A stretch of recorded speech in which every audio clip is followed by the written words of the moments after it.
Welcome to Bet On It. I cannot believe it is the last week of the regular college football season, aka rivalry week. It is, let's see, what day of the week is it? It is Wednesday, November 23rd.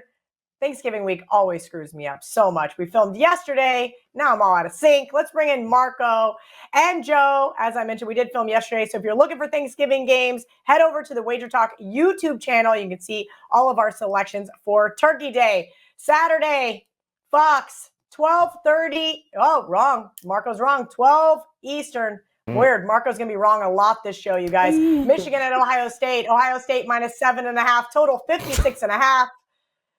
At Marco in Vegas, who stole my Twitter handle and is now already feuding with me before the show even starts. I like the dog here. I know it's a shocker, but I do think that Michigan has the ability to run the ball against this Ohio State team and keep it within the touchdown. Now, can they spring the upset? What say you? Well, Kelly, apparently you and Joe have problems with math because neither one of you understand timestamps when we put the plays in Slack at night of who's in there first. And apparently you don't understand dates because Twitter actually puts the day you started. So, again, 0 for 2, Kelly. But I'm going to be the one wrong on today's show all across the board. So, hey, it's happy Thanksgiving, everybody.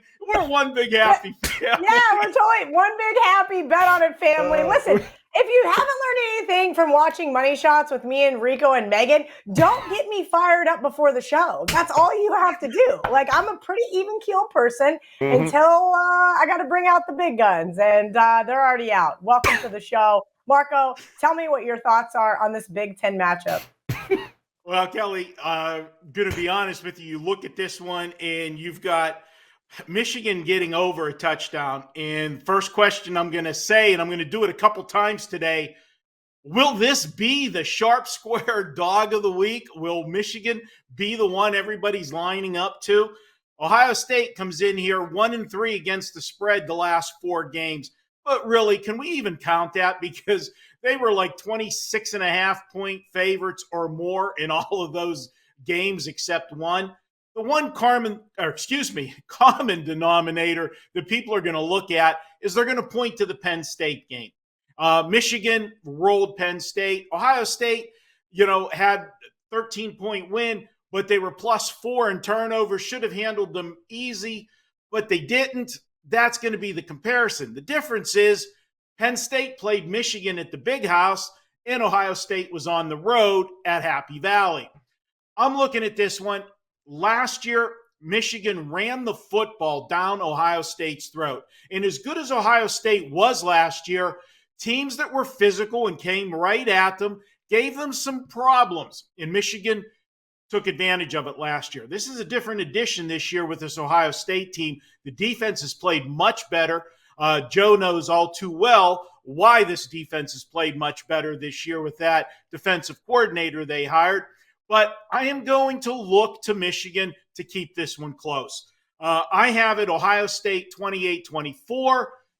I got them winning by 4. Not a lot of margin there. So, Kelly, this is just a lean to me on Michigan. I like the next one, primetime game, a little better.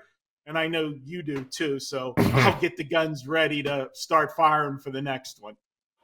Joe, I didn't know that Michigan could win this one outright because they are 2-19. That's right, 21 times as an underdog. They've only won twice, and that really concerns me. Very close to making my parlay, and they might come Friday. Give me something here. Give me a little tidbit that you got to back the Wolverines. So here's, it's interesting with these two teams because they're both kind of built to beat each other, right? Total contrast in styles. What Michigan did last year to Ohio State to win this game finally is exactly what they got to do again this year. They have to control the tempo, they got to control the clock, and they have to be able to run. The last thing that they want to do is get into a shootout in Ohio State's backyard. That is not a recipe for success. Harbaugh knows that. Harbaugh understands that if they are going, they got to make this a dogfight. They've got to win inside the trenches. And the question is, can they do it? Is Corum ready to go? Is he healthy? Is he not? He was banged up last week. Still waiting to hear on whether he's going. He's a huge part of that Michigan offense. But I think Marco nailed it. The bringing in Jim Knowles from Oklahoma State and what they've been able to do defensively this year. The defensive unit, unlike last year, has been the most stable unit of Ohio State. Their offense goes MIA for long stretches in games. All of a sudden, it's at the half, and they have 10 points, and you're going, what is going on with C.J. Stroud in this offense? And then they eventually figure it out in the second half. I do think Michigan's defense, they understand how to be able to limit this Ohio State team for as long as possible. I do think that the defenses are going to be center stage in this one. Going to be a little windy in this matchup. I don't see either of these teams trying to air it out.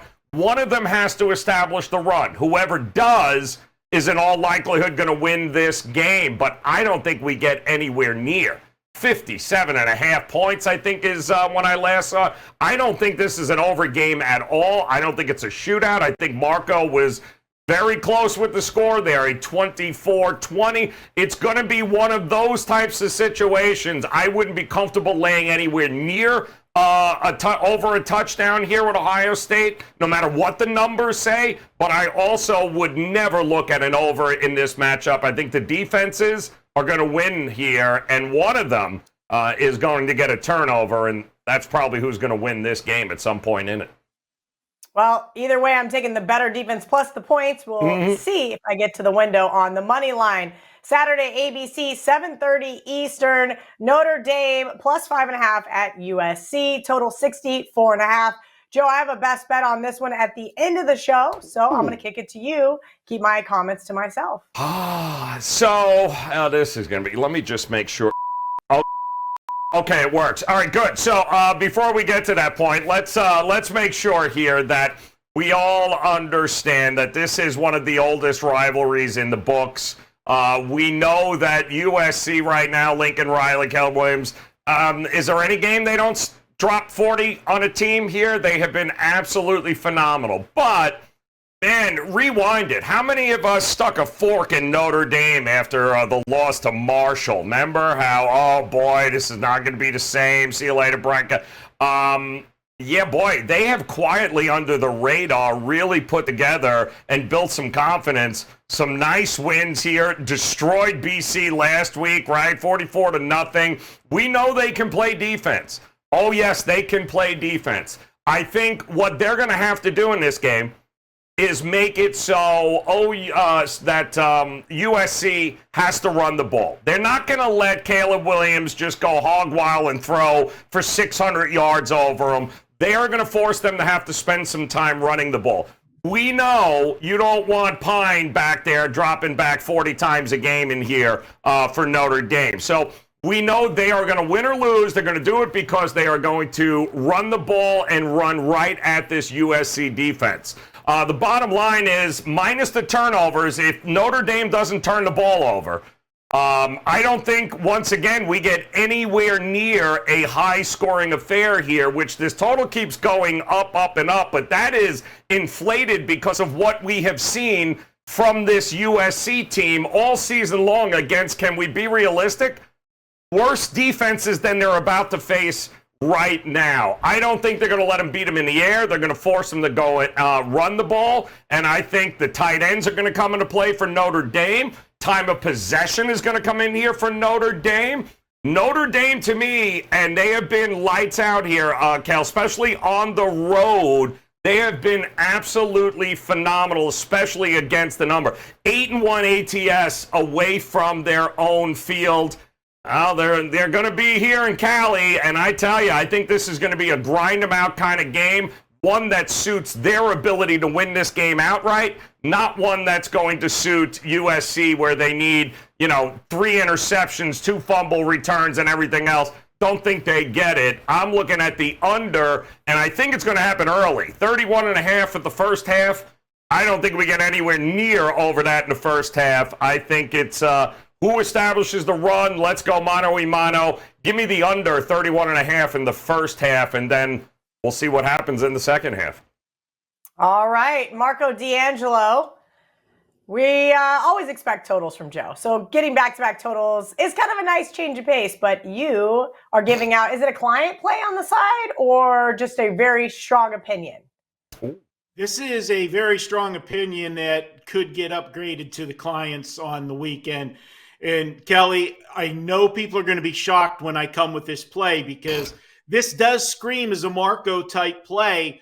Could have been used maybe in the sandwich spot. You've got USC coming off of the UCLA rivalry game after the big revenge from last year when UCLA hung up 63 on them. Or was it looking ahead to next week? They're already penciled in their half of the bracket for the Pac-12 championship game here in Vegas. So why wouldn't I look at Notre Dame plus the points as a dog? Well, you want to know why? Because everybody is going to be looking at Notre Dame plus the points as an underdog. This is going to be the sharp square dog of the week. Everybody will have it, and I can understand it, but I'm going to break down 3 games that everybody's going to look to and tell you why I'm dismissing them. They're going to look at Notre Dame, and they're going to say, look what they did against Ohio State. Look what they did against undefeated or Syracuse, one-loss Syracuse at the time when they faced them, and what they did to Clemson. Okay, you're right. Yeah, they hung in there with Ohio State. That was the first game of the year. Nobody was giving Notre Dame a shot in that game, if you remember, all during the offseason in the first game, because everybody remembered the new head coach's first game, that bowl game last year that was just total trash by Notre Dame. And I think Ohio State was reading their own clippings on how good they were going to be this year. Then let's look at that Syracuse game. Well, if you remember here on the show, I was all over Notre Dame in that game. Why? Because Syracuse was coming off their first loss. That was the game that they were undefeated, went to Clemson. It was the statement game, and they had Clemson on the ropes. Clemson benched DJ in the fourth quarter, and they rallied for 17 unanswered points to pull out a 6-point win. That was a heartbreaker for Syracuse, and there was no way they were going to pick themselves up off the floor 7 days later to play Notre Dame, and they got rolled. And then how about Clemson going to Notre Dame? Well, we know how tough it is to go to Notre Dame in the mystique of South Bend in that stadium, but it also was Clemson coming off of their bye week, and that bye week was the week right after they beat Syracuse with that miracle comeback. So they were feeling a little fat and sassy. I don't think Notre Dame is as good as they look. Yeah, they're a top 15 rated team, but Notre Dame, you just win games because you have a soft schedule and your name's Notre Dame. You're going to be in the top 25. That's just the way it is. USC is not going to look past them. USC, although the Pac-12 championship game is next week, they got a bigger prize that they got their eye on. Lincoln Riley wants to take this team to the playoffs. And if they beat number 15 Notre Dame and they take care of business next week in the Pac-12 championship, when everything shakes out, USC will be one of the 4 teams playing for the national championship if they win these 2 games. I'm going with USC. Yeah, Joe's right, and I can't disagree about the first half, taking the under, because that's exactly what Notre Dame's going to try to do. But good luck when you fall behind by 14 points and try to keep running the football down the throat of Southern Cal. I'm on USC. I'm on them strong. This is a primetime game, and we tell you those don't count. I like this play enough that I'd put it on there. It counts. I like Southern Cal laying the points. Kelly and Marco head-to-head on Thanksgiving week. Was going to kick into commercial, but instead, I'm going to go see my actual favorite guy. His name is Ralph Michaels. Boy, Ralph, am I glad to see your face. You tried to get out of TNA today. I'm sure you have early Thanksgiving plans. All jokes aside, really glad the database got up and running because you have 4 college football systems for us today and, of course, a nerd chart. Yeah, I'll always have to have the nerd chart for you, Kel. Once you ask, you know I have to do it. Well, let's start off with, this was for my son a couple weeks ago. It's one that's been successful, so I want to bring it up because it applies to 3 games. It's a conference home dog of 10 or more that won their previous game against a conference foe. So pretty easy. Not many parameters. You won your last game against a conference opponent, and now you're a conference home dog of 10 or more. Going back to 2017, those teams are only 32.4% against the spread. So that means it's a situation we want to fade. The three teams on Friday, we have Cal against UCLA. On Saturday, Indiana against Purdue. And also Vanderbilt against Tennessee. So Cal, Indiana, and Vanderbilt all won their last games against the conference foe. They're all home dogs of 10 or more. So you want to fade Cal, Indiana, and Vanderbilt. System number 2. You previously lost as a favorite of 10 or more. And now you're a dog of 3 or more. So you're off a pretty ugly game. You're not the better team this week. Who are those teams that lost as a big favorite last week and are a dog this week? That would be Florida and Michigan State. Florida plays on Friday. Michigan State plays on Saturday. This system, again, a 37% system. So it says to fade the teams that apply, fade Florida, fade Michigan State. System number 3.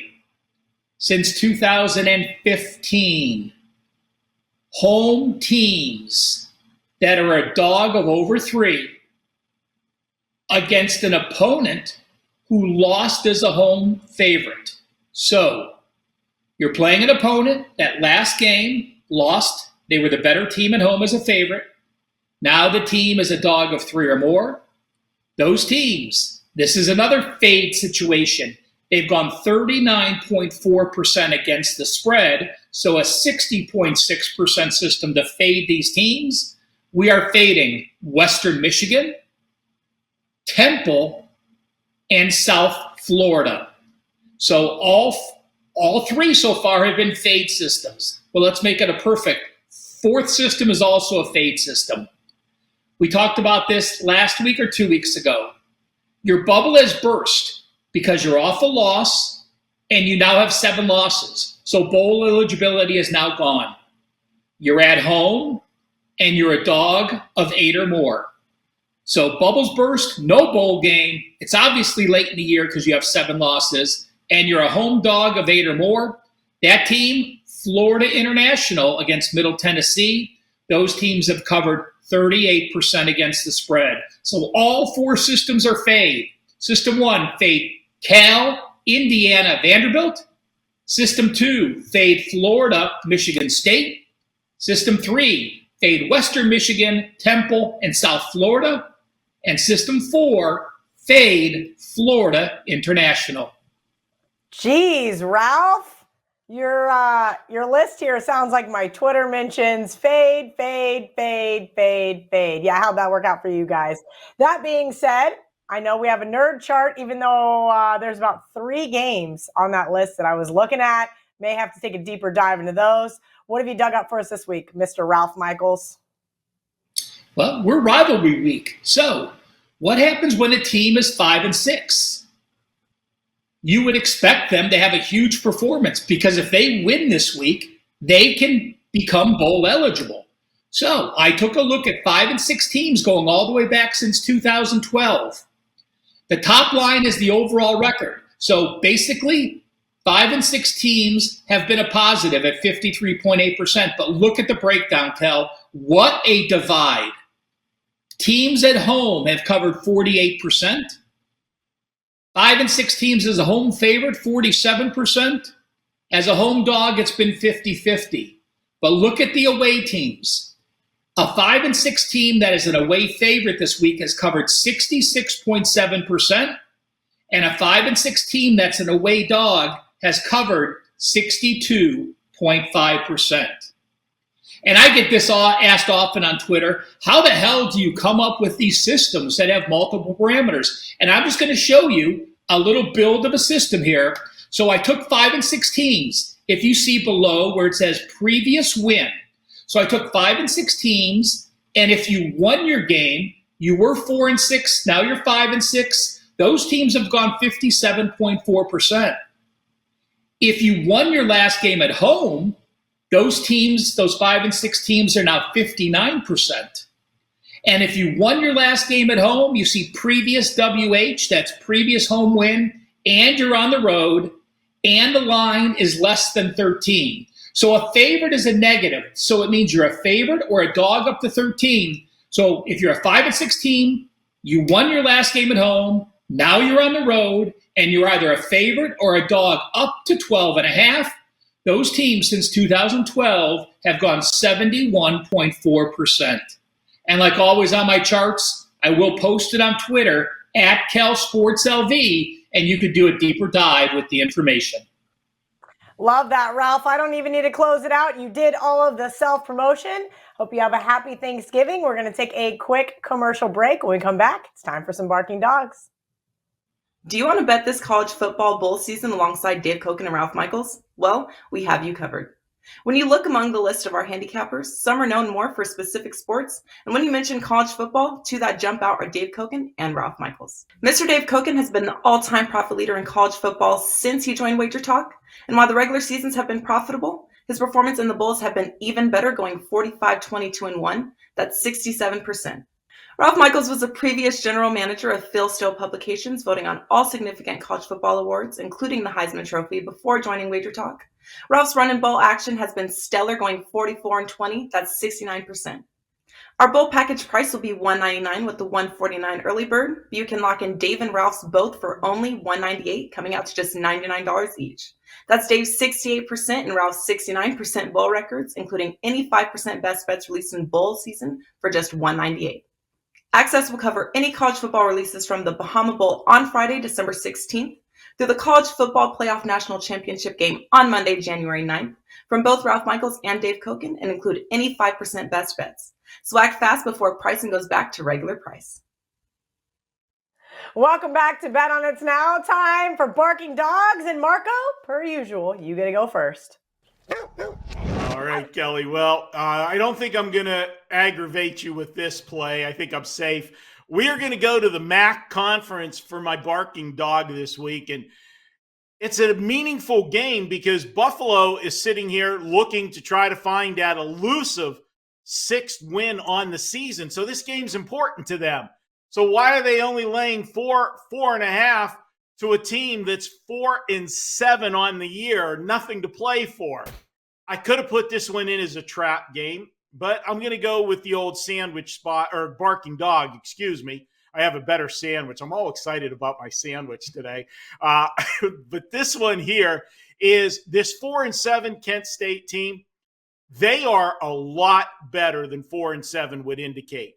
And what I'm going to point out to you is if you go back to the month of September, the beginning of the season, while most teams are scheduling cupcakes, Kent State was fed to the wolves. And I don't know who did this schedule for Kent State, but it basically guaranteed them that they weren't going to be going bowling this year. They opened the season on the road at Washington. They followed that up a week later on the road again at Oklahoma. Then they got them a cupcake. They played Long Island. They won 63-10, but then they sent them right back out on the road to play Georgia. I'm sorry, you're a MAC conference team and you play a schedule like that the first month of the season, it's going to take to the end of the season to recover from that. That's how you end up 4-7 on the season. I think they're a live underdog here, and they would love nothing better than to play spoiler in this one. I am going to take them because they're also one of my favorite angles, a 200 club member. This team runs and throws for over 200 yards per game, which is really amazing when you consider the first 3 games of the season, or 3 of the first 4 games who they played, how that would skew those numbers, and they still are over 200 in both. I like them here. Take the better offense, getting points here. Normally I'm looking for the defense, but in the MAC conference, there really is no defense. So we'll go ahead and go with that balanced Kent State team with nothing to lose, playing a team with something to play for, and might be just playing to just win, or excuse me, not lose instead of playing to win. Let's take Kent State. Upset, do a little sprinkle, 31-27. Take Kent State.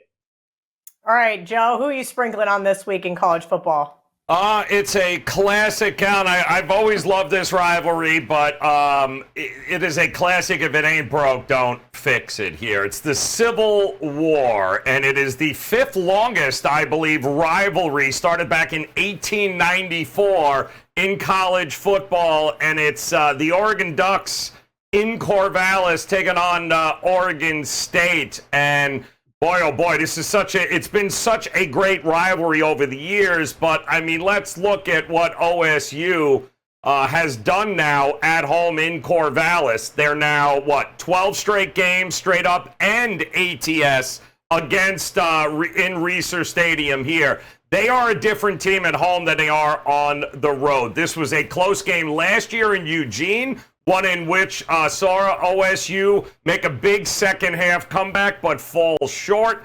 We just watched Bo Nix get beat up here a little bit again against Utah. He ended up starting, but that ankle is not 100%. And if it's one thing we can count on Oregon State, both of these teams for that matter, is they love to run the ball, and they're both really, really good at it. But if it ain't broke, don't fix it. I mean, this kind of run and this kind of success, this matters. Home field matters. It certainly matters in this rivalry. And I think Oregon State being a field goal or 3.5 point dog, I'll only look at Oregon State to keep it rolling here in a game really that is their national championship. It feels like that every year, but I think especially this year, I think they're going to get the best of Oregon. At worst, I think it's a 3-point game anyway, but I do think Oregon State gets the outright win here at home and then hold on because that place is going to go absolutely ballistic. Should be fun. I'm going with Oregon State. Yeah, I like Oregon State as well in this spot. Joe, the Beavs have been a great underdog for me the last couple of years. I'm going to kick it right back to you because even though Marco thinks he knows square dogs, you're Joe, and we're fading you, Joe Public. That's right. And Joe Public likes, and this should be a shock to nobody, they love themselves the horns, don't they? They love themselves the horns. Only this is the other team in Texas. I'm going to go with Texas Tech here this weekend because everyone watched OU against Oklahoma State. Don't get me started. Don't bring it up. But they watched them give up 28 points in the first half and then didn't give up a point the rest of the damn game. And still couldn't get it done because they kept turning the damn ball over. But that's, water under the bridge. Let's move on. OU, however, if it wasn't for the turnover ridiculousness in that game, we might be having a different story here. And OU would probably not be the favorite in this game. And guess what? Even the fact that they won the Oklahoma State game, Bedlam, they shouldn't be the favorite in this game either. I think Texas Tech, this is a monster game for them here. This is going to be an exclamation point on this season for them. I like their ability to throw the ball. I like their up-tempo style against that defense, who I still do not trust. Plus OU on the road. Right now, no way. I think the quarterback play, as good as he's been for the OU team when he's been healthy, I think the quarterback play and I think their ability to be able to go up tempo and run up and down that field is going to cause all sorts of problems for OU. It's going to be a high-scoring game, but ultimately, I think Texas Tech at the end, as a dog, is going to win this game. So don't be fooled by what you saw by OU last week, guys. Yeah, the warts are going to show their ugly head, and it's going to happen on the road against Texas Tech. I have Texas Tech plus 2.5, now down to 2 there, Joe. I like it as well. Unfortunately, I need bigger dogs. Come on, guys. We've been over this. I need touchdown dogs, and this week is definitely a reach in that department, similar to Marco's sandwich game here. Ooh, sandwich. Well, Joe, first off, I agree with both of your plays. I like both of them a lot this week. This one here, Kelly's not going to want to eat this sandwich. And I'm looking at Yelp. I haven't even said it yet. And for some reason, I'm getting all kinds of bad reviews for the diner, my deli, on Yelp. Somebody keeps saying stuff about tainted food and the cooks are high and all this stuff from Florida. What's people from Florida doing at my restaurant? I don't know. But I am going to take Kansas plus the generous number against Kansas State. And I know Kansas State has been so good to me this year. And yes, they got over I even had the bad number. I didn't get 6.5. I had 7 and I got the season win total. And you think I would be more grateful? Well, I am going to root for Kansas State to win the game. But I want them only to win by 3 or 4 because I want to get a nice juicy number next week when they face TCU. This is a bad spot. I know it's a rivalry game, and Kelly's going to kill me for saying it, but when you beat a team 25 out of the last 30 times you faced them, is it really a rivalry game? I mean, you just slap them around all the time. It's like a little brother that's a nuisance. They are looking at bigger and better things, and that bigger and better thing is to play in the Big 12 championship, which, by the way, they do need to win this game to do so, and then face TCU. They want TCU, but they got to get the job done here. And Kansas has nothing to lose in this game. They are in full bore spoiler mode against their arch enemy. And not that Kansas State has demonstrated this under the current coach, but a lot of times when you get to that spot where you're win and you're in, you play a little tighter. And that's not what you want when you're laying double digits. I'm going to take Kansas in this game. I think it's going to be a higher scoring game. I think Kansas is going to roll the dice every time they have to. They got nothing to lose. They're playing with house money. They're already bowl eligible. They want the win and will do whatever possible to get it. I'm going to take Kansas plus the points, but I'm not sprinkling. I think Kansas State does get the win, but it won't be by double digits. You're right, Marco. It's going to be by 20. 41-21 final. This one does not go over the total because KU has not faced a defense like this all year. I'm going to give you guys the full-blown reality of what this game means to the Kansas State Wildcats, okay? And let me tell you this right now. Chris Kleiman, of all people, recognizes that that's why he's 3-0 against the spread against the Jayhawks. Because guess what happens when you don't cover against the Jayhawks? You get fired or forced to retire. Just ask Bill Snyder or Ron Prince when they dropped 3 straight against the Jayhawks. When you have a booster program like Kansas State does, where there's about 5 wealthy guys and the rest of us donate our measly $5,000 a year, guess what that matters to? About those 5 wealthy guys. And guess what the precedent is set and has been set since I was a child. You beat KU by more than Vegas says you're going to beat KU by. And the reason is because every single time the basketball team has to travel east to Allen Fieldhouse, Bill Self knows that exact same thing. If Marco listened to the Chris Kleiman show this week, if Marco listened to Will Howard on the radio this week, he would understand that Kansas State is not looking ahead here. Kansas State knows exactly what KU did. And in fact, everybody in college football knows what they did. It was no surprise. And guess what they've done on the road? Oh, that's right. They beat West Virginia. Ho-hum, boo-hoo. Oh, and maybe a Houston team. But in the Big 12, they have gotten absolutely smashed. And that is what is going to happen on Saturday at kickoff. Bottom line, the end. Take your 11.5. You and Adam Trigger, who don't want to listen to anything that me, of all people, should know this team. On my fucking birthday, Marco, K-State is going to beat KU by at least 3 scores. Would you guys like to take a quick commercial break now that we've had our little education? I left out all the good stuff about K-State being 26-11-1 against the spread. Let's see. The last 3 games have been decided by more than 100 points. There's a few other ones, but we're going to take a quick commercial break. Come back. It's time for Best Bets. K-State alternate lines. Whether you are a current Wager Talk TV subscriber, a fan of the extensive amount of free betting information we release, or a client of one of our incredible lineup of handicappers at Wager Talk or Sports Memo, we thank you. Thanksgiving is a holiday loaded with traditions, and we started one of our traditions years ago. Get a 7-day all sports all access from any handicapper for just $69. That's under $10 per day and just $10 more than a 3-day all access. So whether you're traveling, have a house full of relatives, Or just sitting back relaxing with an incredible week of sports, you can do so with the convenience of a 7-day pass. There's no coupon needed, and you can choose as many services as you'd like. This Thanksgiving special will be available through Cyber Monday, November 28th, all for just $69. Thank you again for being part of the Wager Talk and Sports Memo family.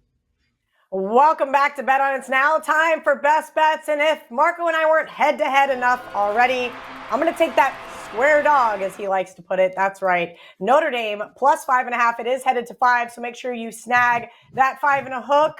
But I'm not sure that it's going to matter. This is a Trojans defense that has allowed a lot of rushing touchdowns their past 3 games. And maybe that's because these offensive coordinators finally have figured them out. Who has a really good rushing offense? That's right, Notre Dame. It agrees with what Joe was saying in regards to the total. No disrespect to Caleb Williams or even Lincoln Riley, what they've been able to do their first year in Southern California, but this team has benefited off so many turnovers. And we finally started to see some regression to the mean. And what did that happen? Oh, that's right. USC started losing football games. But I'm not sure this team has like a big sense of urgency here, right? They've already clinched their spot in the Pac-12 title game. Yeah, not buying it. I like Notre Dame here. Marco nailed it. This is a total, real, not a fake sandwich spot, a real sandwich spot for the Trojans. Give me the Irish plus a little sprinkle on the money line. Marco, 6-0 against the spread in the last 6 road games for the Irish. Just thought I'd throw that in there too.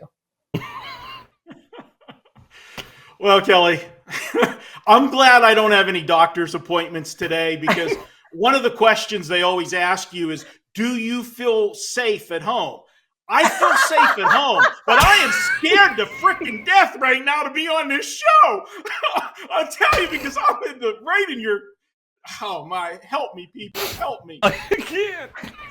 Marco's got like the little sign that says, help me. And mine's like the crazy thing. It's like, you want me to kill him?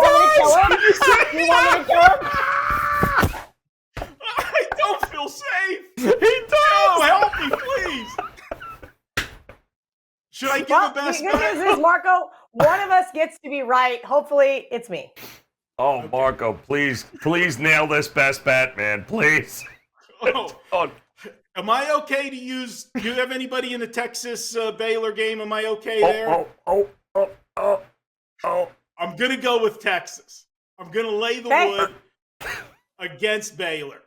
And there's 2 things in play in this game. We got to start with the obvious. What a game Baylor played last week against TCU. They were either ahead or tied for the entire game except a 5-minute stretch at the end of the 3rd quarter, in which they regained the lead on the very first play of the 4th quarter. And they carried that lead the entire 4th quarter until there were no seconds left on the clock as that football went through the goalpost for the game-winning field goal by TCU. Hats off to TCU in pulling off the comeback. But if you're the Baylor Bears, how in the world do you get up this week? Yeah, I get it. It's Texas. You'd like to kick them on their way out the door. But I'm sorry. These are 20-some-year-old kids that played their guts out last week and came up short. I am going to take Texas. They are at home. I am looking for Texas to get the job done here. And you look at Texas, this defense is going to be the difference in the game. Texas has a defense. You can't say that about a lot of the Pac-12, or excuse me, Big 12 schools. You can't say it about any of the Pac-12, but Big 12, you can only say it about a couple. And this is one of them. And I think they're going to dominate this game, especially given the facts concerning Baylor. Texas does have a reason to play. There is one scenario, please, somebody cut off the Kelly sound, that Texas can get to the Big 12 championship game. I don't want to see that happen, God forbid, but they play on Friday. So it's still in play. You hear me always say, go against a team in a must-win situation. There are 2 kinds of must-win situations. There is must-win and you're in. You control your own destiny. And then there is must-win and need help. And that's what Texas has here.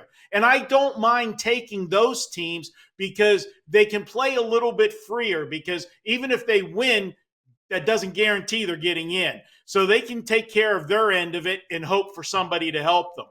And the fact that the game's on Friday and Kansas State plays on Saturday, they're not going to be staring up at the scoreboard to see what the other half of that two-team parlay is doing that they need to happen. They'll be focused. They'll take care of business on Friday.